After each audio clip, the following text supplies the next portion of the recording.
Okay, good morning. Back to Parshas Toldos. 5 to go for Parshas Toldos 5784. Ve'ela Toldos Yitzchak ben Avraham.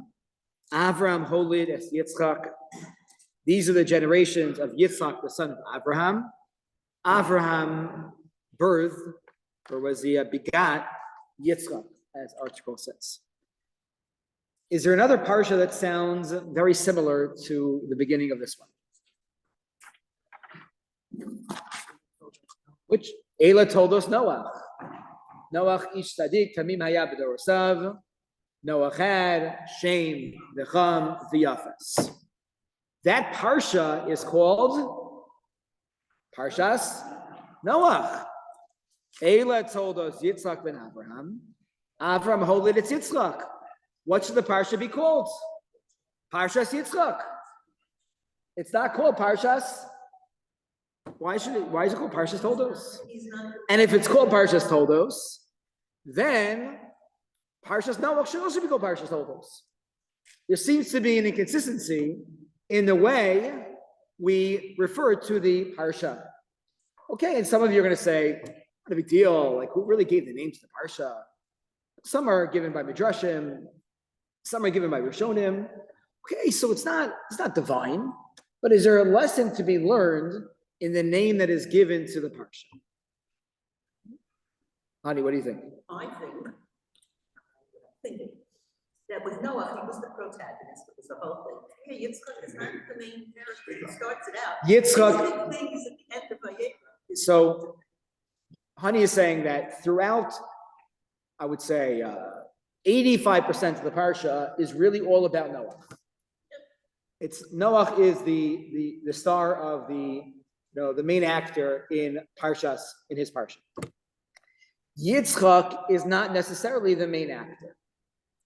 He's probably mentioned in every single scene. But the personality of Yitzchak, I think that's what you mean, right? The personality of Yitzchak is not the same as Noah. Noah was the person in front of the room, right? So to speak, getting people on and in charge. Yitzchak's personality is such that he plays more of a passive role in everything, right? And there's proofs to this. That maybe the most seminal moment in his life is the Akedah. And what was his role in the Akedah? He was bound, right? That was his role in the Akedah. When Yitzchak goes to find a wife, he doesn't go to find the wife. Somebody else does it for him. And even when he blesses his children at the end of his life, he doesn't really do it. His wife pulls the strings from behind the scenes. So you can say that this really speaks to the personalities of the people we are speaking to. Noach is more of a frontal leader, and Yitzchak is very much behind the scenes in terms of what he does. Rabbi. Better wine. Sorry. Harshon's 2 cents. The words Noach versus Toldos are very consistent with Noach wasn't Avraham because he didn't give it to children. Yeah. Oh, okay, very good. So Jay and I are on the same page. Okay. So Rabbi Wine this is from 2012, points this out. He points out this question, and he says the following. There's a big difference here. They both had Toldos. They both had subsequent generations after them, but there was one big difference between a Noach, that we can't blame him for, and a Yitzchak. Noach didn't have a Mesorah. Noach didn't have anyone to learn from in the previous generations. He maybe had a relationship with Metushelach, but there was no Mesorah yet crystallized in the world how to behave, in the world itself, how to interact with people that are very difficult. Yitzchak, the reason why the parsha is called Yitzchak is because Yitzchak is now part of the continuity of Am Yisrael. It's not, so Noach is the beginning of his progeny that go below him. Yitzchak is now one link in a chain. He is the first Jew to be, we call an FFB, right? He's from birth, right? Avram was a BT, but very, very different. So Eila told us Yitzchak, Avraham, holy is Yitzchak, is highlighting the point, even in the name of the Parsha, that he is now a second generation Jew, and he's part of a chain of Mesorah, which really speaks to a different approach to what Honey just pointed out, which is from Rabbi Soloveitchik. Rabbi Soloveitchik points out what is unique about Yitzchak. If you look at all of Yitzchak's life, he does nothing, right? Anything he really does is really done for him. And even the things that he does, what is the main thing that he actually does on his own? Yes. The wells. The wells. Even asking to be bound is in the Medrash. It's not in the Pesach. The wells. He digs wells. Whose wells? What I miss? Oh, the chair. Oh. For those that are listening to the recording, I just leaned back in my chair and all the I was accosted. Okay, I'm okay though. Rabbi, So, yes, Nathan. and yet the Torah says that when Esav was born, Yeah. this Yitzhak and Rivka named him. But when Yaakov was born, only Yitzhak named him. So he still looked like he was pretty aggressive in that situation. It's actually not even clear who named. Okay, maybe we'll get to that soon, Nathan. Thank you. All right. So Rabbi Soloveitchik says, what does Yitzchak represent? Avraham was super creative. Avraham was dynamic, very charismatic. Yaakov led the Jewish people to go from a startup, to use a business term, to he scaled the Jewish people into a huge, religion. It's unbelievable. 70 people, Shivin Nefesh, Yardim Mitzrayim. They became 600,000. That was Yaakov. What was Yitzchak? Continuity. You need people to pass the Mesorah down. And not to add in their 2 cents, let me change this, let me do this, which there's a Yetzer Hara to do. Yitzchak, his greatness was that he was able to pass down exactly what Avram said and to follow through with it. We're going to learn some Torah from the Machamas Yehuda, who's a Holocaust survivor, Rabbi Yehuda Lubart. And he writes that, the symbolism of Avraham, of Yitzchak making the same wells and then giving them the same names, he sees as like symbolism, because you go into a new country, you want to start your own thing, you want to give the same old names as the previous generations, and there's a taiva, right? There's a desire. Let's create new names. Let's create different names, ones that people can like relate to in here. He says, no, we're not going to do that.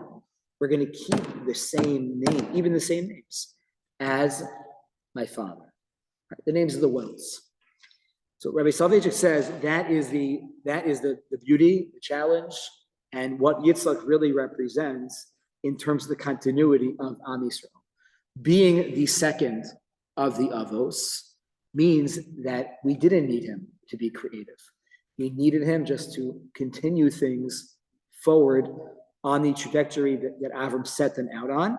And Yitzchak, we need you to, continue that continuity of Yisrael.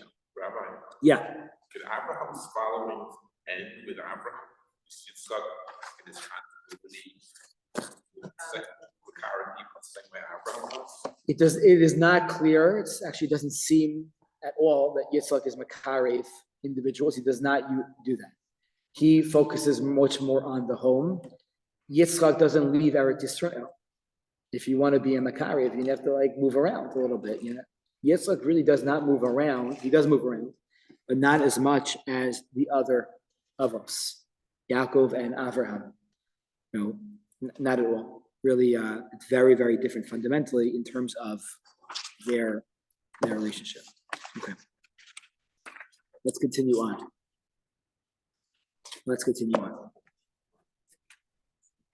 So, yeah, there we go. So Rivka, after how many years did it take them to have children? 20. 20 years. 20 years. The Yetzar Yitzchak Lashem Lenochach Ishno. They're davening Yitzchak and Rivka on opposite sides of the room. Ki akarahi. Vayasar lo Hashem v'tahar Rivka Ishno. Shatova, finally, after 20 years, she's pregnant. Vayitzrotesu habanim b'kirba. She is, by the way, Torah heads it off. That is the children of Vayitzrotesu in her b'kirba, in her womb. Vayitzrotesu means that they're running. Two languages in Rashi. Either rats, means they were running out. They wanted to get out when they went to different locations. Avodah Zarah or to Bate Kinesios. What that means, Bate Kinesios. What shuls do they have around them? Okay, but that's what it means. Or it means Miritza, means they fought. They fought in the womb. They're already fighting even then. Habanim. We know, the one that's learning the Chumash knows already, twins, right? She doesn't know this yet. Vatomer, and she says, Imkain, lama za'anochi. Imkain lama za'anochi. What does that mean? Imkain lama za'anochi. If so, why me? Simply put, she's questioning. This is what I wanted my entire life, to be pregnant. It's a mess. It's a mess. This is so difficult. I can't sleep at all. They're constantly moving around. That's not what I signed up for. But there's a deeper message here mentioned by Rabbi Gamliel Rabinovich. So right after she says this statement, Im kein lama za'anochi, vatelech lidros es Hashem, she goes to seek out Hashem. Where does she go? Yeshiva, Rashi writes, she went to Yeshiva Shem Ve'ever to speak to the Gadol Hador. The Ramban disagrees. The Ramban writes, that's not what she did. Vatelech lidros es Hashem. If you didn't learn Rashi when you were in second grade on this pasuk, what would you say this means? She went to talk to God, meaning went to daven. She had a crisis, right? Just to add in the medrash, there's a crisis of faith here. One child, the same child in her mind, she's walking by a mizbeach that Avram built, jumping out. They're walking by a base of Avodah Zarah, jumping out. Something's very wrong here. What do you do when something is very wrong? Where do you go? Two options. Rashi says, I go to my rabbinic figures. I go to leadership. I go to my mentors. I go and speak to them to get chizuk from them. Perspective, emunah.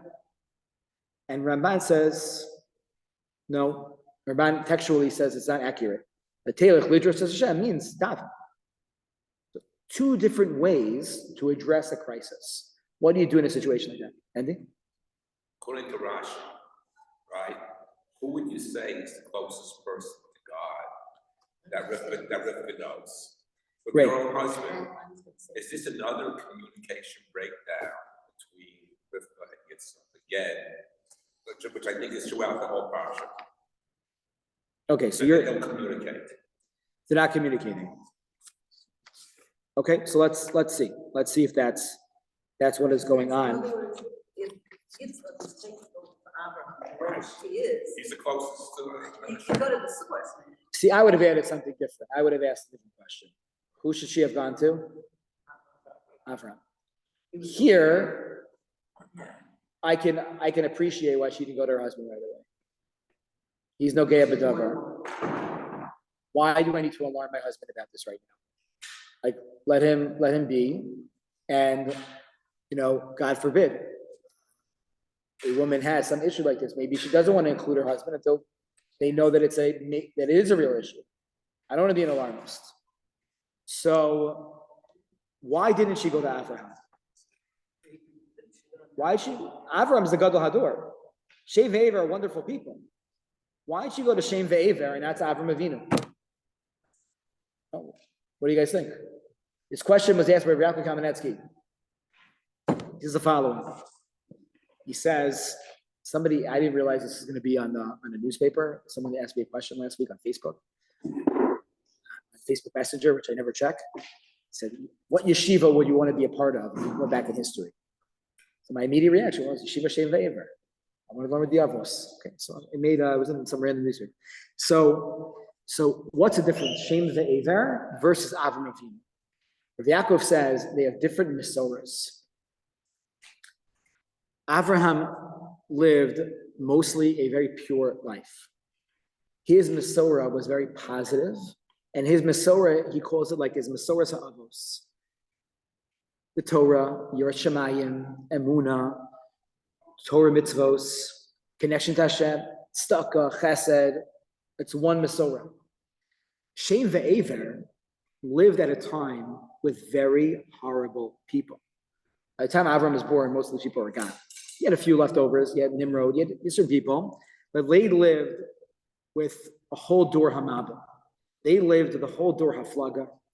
Yet these few individuals remain unscathed. And in fact, started yeshiva. You can argue they grew even in this situation and developed a very strong relationship with Hashem. Their Mesorah is a different type of Mesorah. This is a Mesorah. How do you engage in the world itself? You may not necessarily need, if you want to go into politics 2023, of course you need the Mesorah of Avraham Avinu, but you also need the Mesorah of Shem Ve'ever. If you don't get that, then you're not going to survive. Because you have to be coy, you have to be clever, you have to understand when someone's saying something, that there's a subtext and a context, and what they're saying is probably not really what they mean. And that's the Mesorah of Shem Ve'ever. Rivka Imenu saw Avodah Zarah and Basic Knesses. This is confusing. The person for this answer is not Avraham. The person that can give me an answer to this question is Shem Ve'ever. They've navigated through situations like this in their life, and this is the right person. You do see from there is that when you have a crisis of faith, there are different people to go to. Just like you have an expert in Hilchos Shabbos, you have an sub-expert in Hilchos Eruvin, and an expert in Hilchos Mikvos. Some people are experts in everything, and others are experts in certain areas more than others. Here you have an expert in the world, right? In just dealing with everybody, and the shmutz maybe that is included in that. Therefore, she dafka went to Yeshiva Shem Ve'ever and not to Avraham Avinu. What? I said, based on that logic. Yeah. Kind of say, just like tongue in cheek, that a person that's a Rebbe, that to take away anything from anybody in this room teaches, is someone who's about you, because he probably ate a cheeseburger before, and he knows how to relate to things like that when he talks to the boys and girls. That's a very important thing. It's very important. Yeah, he can relate to it. Sure. 100%. Also, the students that weren't great students make the great rebellion. And teachers, yeah. So that's a Shiva's Shem Ve'ever. I can't fact. Yeah. First question is it mentioned in Torah or is this Torah Shabbat? It's so Milty asked about Yeshiva Shem Ve'ever. Where does it come from? It does not. It's not mentioned once in the Torah. There's a Mesorah. There's a Mesorah that it existed. How could it have Yeah. existed if Abraham was the first? Right. You're asking a different question. Here's a different. What did they teach? Like, you have to answer that. Right. What did they teach them? So, right. So, Same generation as Abraham. yeah. So you're asking that they came before Abraham. I would say I'm going to ask your question a different way. What did they do? If Abraham was the first monotheist, then what are these guys doing? So I'm going to add the following. Abraham was not the first monotheist. That is not accurate. Abraham was not the first monotheist. Adam believed in one God. Cain and Hevel believed in one God. Noah believed in one God. So did Shem Ve'ever. And probably Shem Cham V'Yefes maybe not their whole life, I don't know, but they believed in one God. So Avraham comes on the scene. What makes Avraham, that we are his children and not the children of Shem ve'Ever? So Rabbi Kiva Tats was first a doctor in South Africa, eventually became Baal Tshuva. He was an amazing teacher. He has a book called Letters to a Buddhist Jew. Buddhist Jew. It's an excellent book. They've reprinted it in the past few years. If you want a good Shabbos Friday night reading, it's really great. It goes back and forth. This guy's writing letters to Rabbi Tats. He thinks, and he posits in the beginning of the book, that I can be a Jew and be a Buddhist. And he has all these questions, and he asks him, and they write back and forth. And the whole book is all the letters. Kishmo Kenu, letters to a Buddhist Jew. And in there, he has a very beautiful insight where he asks this question. He goes, what's Shem ve'Ever? What's all these things? Like, he says, Shiur Shem ve'Ever is like the monks that live in the Himalayas. They found God. They experienced God. I'm not saying that the monks experienced God. I'm not saying equating it that way, but for them, religion is just for themselves. They don't care to include other people. They don't care to teach to other people. Yeshiva Shem ve'Ever didn't seek people out. If people found them, good. We'll take you in. Avraham, what was the greatest of Avraham? He and Sarah, they connected with other people. They wanted to get the whole world to see Hashem. And they did it not through missionizing. They did it through love. And they did it through an open home. And they did it through a nice, hot bowl of children they cooked. And that's how they brought people into their home. And that's how they changed lives. They wanted to interact with people. And through people, they helped them connect to Hashem. Yeshiva Shem ve'Ever was not that way. They were just out there, and you found them if you needed to hide. Yaakov, into the parsha, for 14 years, he needs to hide. Where does he go? Yeshiva Shem ve'Ever. They knew. I was like the Correct. I'll tell you something amazing. Yeah. I had all these different talk here, but we're doing a great job. So this is great. So we were at the rally. At the end of the rally, because we didn't take a bus in the end, this is Hashgacha Pratis, we wanted to stay. Yishai Ribo and Omer Adams sang at the end. It was like a concert. So we got to stay, and we didn't feel that pressure. And we got home before them anyway. And we didn't feel that pressure to run out. And it was very, very beautiful. Very, very beautiful. And we were at the back of the concert, the back of the rally at that time. And there was 3 Chabad stations set up with tefillin. So Josh Lipschitz and I were together. We're only 2 men, I think, in this group. I live in the women's section in general. It's my life. And so we started singing Kumzit style with the Chabad guys who were putting on tefillin the whole day. It was close to Shkia anyway. Their job was finished for the day. And that morning, I kept on joking, we didn't put tefillin on with the bracha. When we started that morning, it was 5:30 a.m. I'm like, come on, we can put on tefillin right now with the bracha.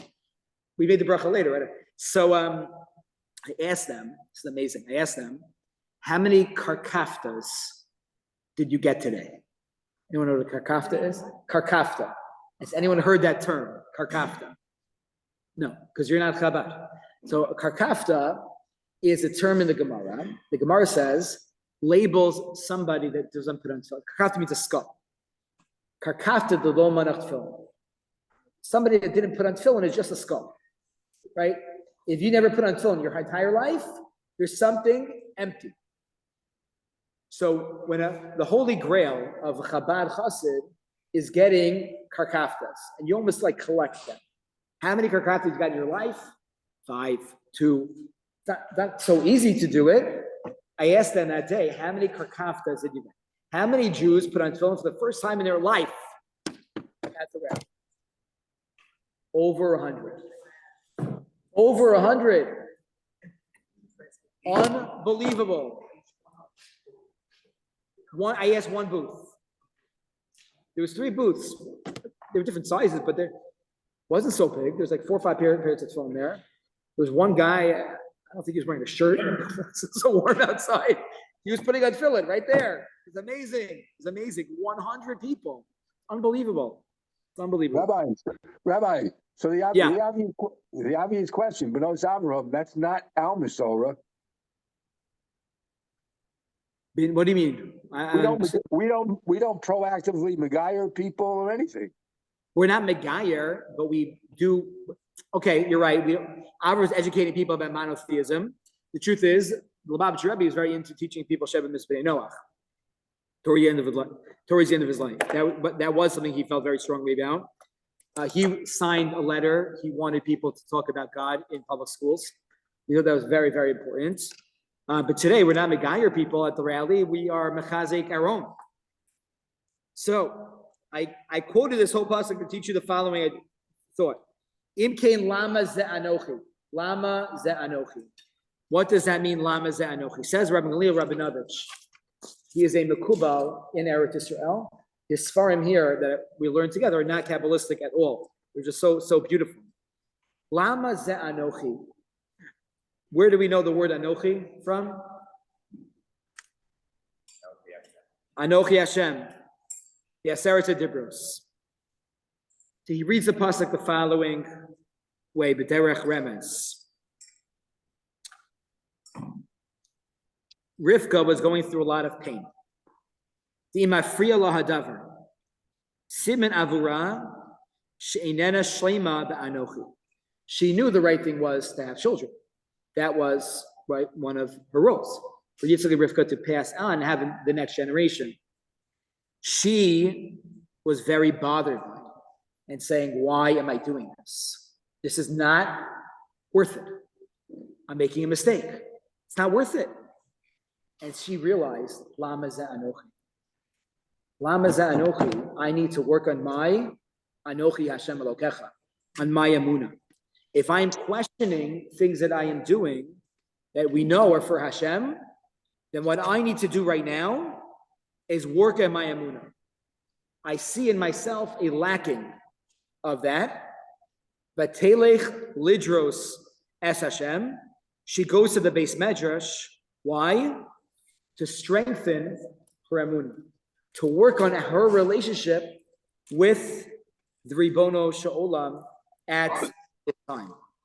That's what he says is going on here. That's what she was struggling in.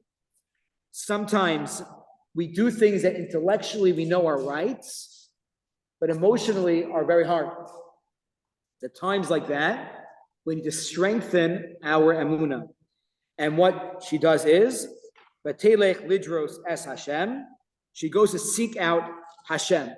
At times of challenge, at times of struggle, we discuss Rashi, Ramban, davening, or seeking out Rabbanim, seeking out mentors and leaders that can help us with perspective. She was doing this for herself to strengthen her emunah in Hashem. We are going through a very difficult time in Am Yisrael. 240 men, women, and children are not yet home. We have to strengthen our emunah, And I found, for me, one of the most effective ways is the following. Rabbi Yisrael Meir Lau, I heard this from him, with Golvecht, quoted this from him once, many, many years ago. We say in Hala, he said it a few days ago, He'emanti ki adaber. He'emanti ki, what does it mean? He'emanti, I believed because I spoke. He says the more that we speak about emunah, the more that we say everything's from Hashem. Whatever is happening right now is meant to be. For Hashem, we need your help right now. Hashem, we don't know why this is happening. The more that we speak about Hashem, the more we strengthen our emunah. Manti ki adaber. Okay, let's go on towards the end of the parsha. Yitzchak and Yaakov. Yitzchak's getting old. Yaakov is prepared. Esau is preparing for the bracha. He's sent out of the home. What happens? Yaakov is brought in by his mother. He wears big day Esav, and he goes before him. to get the brachos. As we say, the rest is history. Yaakov gets his brachos, Esav comes in, and he's very, very angry. And the following, 2 points. Number one is, Yitzchak says something is very off over here. And he says, Hakol kol Yaakov, hayadayim yedei Esav. The voice is the voice of Yaakov, but the hands feel like Esav. Yaakov is about the voice. Esav is about the hands. Says Chazal, Bisman shenishma kol Yaakov bebate kinesios umidrashos ein hayadayim yedei Esav sholtos. When the voice of Yaakov is heard in the shuls and the Batei Medrash around the world, strong, proud, loud voice, then the hands of Esav cannot work. It's not effective. The Vilna Gaon says you see that in the pasuk. Hakol kol Yaakov is not spelled the same way. The first kol is missing a vav. Kol should be spelled kuf vav lamed. The first one's missing a vav, and the second one has a vav.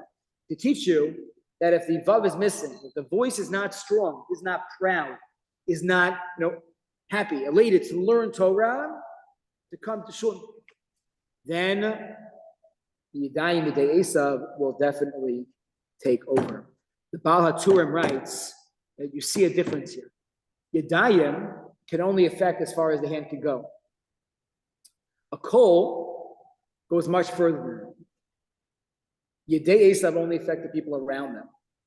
The kol Yaakov can send packages, can daven, and learn for people all over the world. All over the world. Fundamentally different than Yedei Esav. Yes, you had a question? Yeah. What's the question?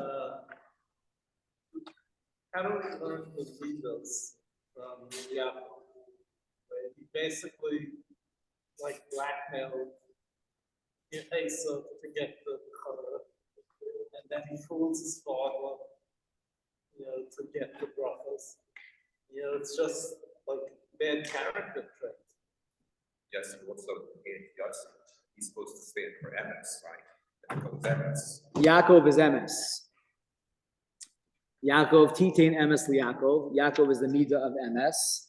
So if Yaakov is the Midah of MS, how can it be that we see that he tricked his brother into giving him the bracha? And secondly, get the bechora and then get the bracha subsequent. And it seems like he lied to his father. So each person, if you can look at the avos, each av is always challenged in the midah that they represent. Avraham is chesed, he's challenged in the midah of chesed. Does he daven for Sodom? Does he not daven for Sodom? Does he let everybody into his home? Where is he challenged? Who does he kick out of his house? Yishmael is removed from his home, even though Avraham, I didn't know it was a judgment-free zone in his house. In that midah that he's challenging, he is going to be tested. So Yaakov is tested in the same way, teaching us that not always do you follow that midah.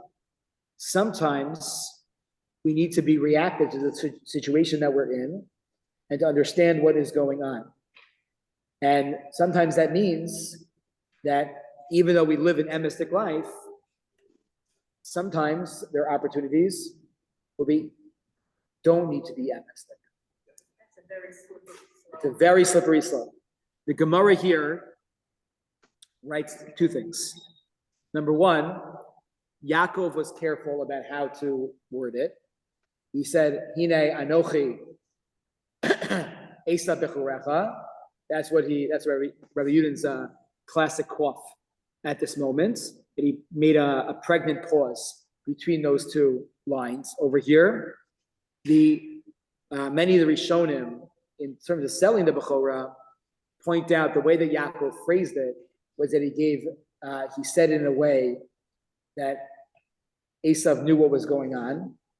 and that he sold it in a way that Esav really should have known what was going on over there.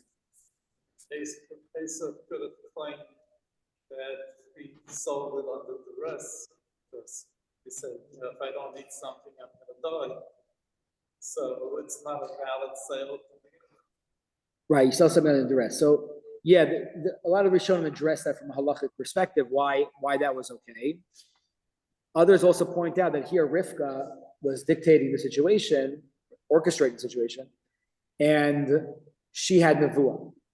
And the reason why Yaakov went through with this was because of the nevuah that she had. We also need to bear in mind that this decision created a lot of problems. Even if you argue that what Yaakov did was correct, which you debate every single year. Did he lie? Did he not lie? And even if he didn't lie, was it still the right decision to make? And maybe it needed to happen, but it created other situations as a result. Rabbi Foreman points out that Yaakov tricked his father with two things, with the coat and with goats and goats. He gave him two goats that he asked Esau for, and he put on the coat. Later in history, Yosef is thrown into a pit. The brothers come back to Yaakov and say Yosef was killed. How do they trick him? With the coat and with goat's blood. Goats and coats. They come back to bite you. When you do something that, right or wrong, our actions have ramifications. Rivka also says to Yaakov, don't worry about anything. If your father curses you, alai kelascha b'ni. The curse is going to be on me. Alai, ayin lamed yud. The Vilna Gaon points out over there that ayin lamed yud is really an acronym for three enemies that are going to be a result of this act. What are the three enemies? Esav, Lavan, and Yud Yishmael. There are three types of enemies that the Jewish people continuously have in their history because of who we are, and maybe we have to, and our actions. Esav, Lavan, and Yishmael. Yeah. Just from the surface, you're saying that Yitzchak's passive nature. Why does he favor Esav as the Ish Sayed? It doesn't seem to make sense. Just from the beginning there of the parsha, does that make sense? Like Rivka favors Yaakov, but as a passive natured kind of guy, like why would he go after somebody or favor somebody that's a hunter? And also the opposite of him. And opposites attract. I don't know. Opposite. It could be opposites attract. It also could be that what Esav was asking for, what Yitzchak wanted from Esav was that he always held that hope for his son. He knew Yaakov was going to be okay, but he held that hope for him. So he stayed closer to him. You think about it, if you have this close to have children, sometimes parents stay closer to the children that are like maybe push them away more, and you think about them more. They occupy your mind a lot more than the easier ones, because you want as much as you can to keep them close. So the Kedushas Levi writes, Kitzai befiv, that he wanted to keep him close. Ultimately, it didn't work out well in that situation, and maybe he was right, maybe he was wrong. I'll have to talk about it in terms of parenting, but he ultimately tried his best with Esav, and he did his best, and you know what? It still didn't work. But he tried his best. Rabbi, you have a simple situation, maybe like Yishmael, and they say, so is the force here. So the Ramban writes explicitly, The getting rid of Yishmael, the Ramban writes explicitly, 1200s, right? This is why Islam hates us. This is why they hate us. They removed us. I didn't develop this further. I just heard it on a shiur, like for 5 minutes. And then my kid said, please play Amazon Music.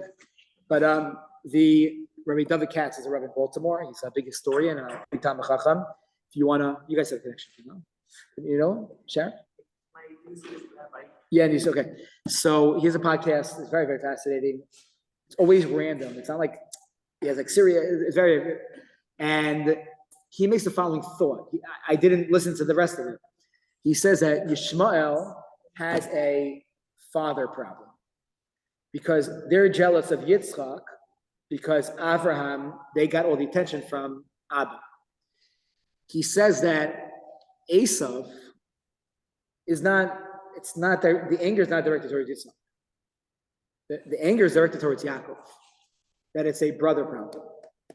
And I'm not a psychologist, speak to my wife, but like there's practical differences here between those two relationships.